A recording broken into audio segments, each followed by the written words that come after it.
The Fossil Hunters. Tim and Dean were great fossil hunters. They were the very best at finding dinosaur bones. Although Tim and Dean were quite similar, they were outright enemies. The two men got into vicious arguments all the time. They couldn't coexist peacefully because their egos were too large.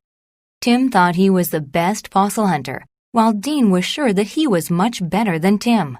One day, Tim was searching for fossils on the periphery of the city when he discovered a huge bone.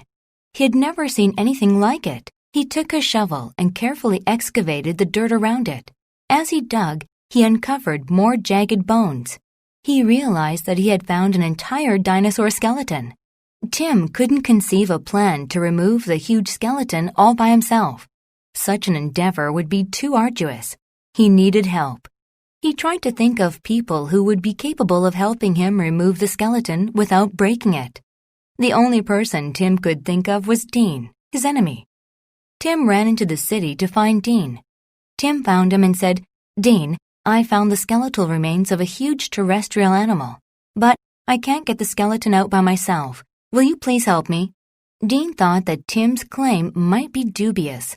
He replied, "If you're serious about the skeleton, I'll help." Tim excitedly showed Dean the skeleton's locale. They worked together to carefully remove each bone. And to keep the bones together, they tied them with elastic strips. When they were finished, they had attained a perfect skeleton. They used plaster to make a mold of the dinosaur's skull. They engraved their initials into it and gave it to the curator of a local museum. Tim and Dean found out that they could work very well together. They decided to end their feud and become friends.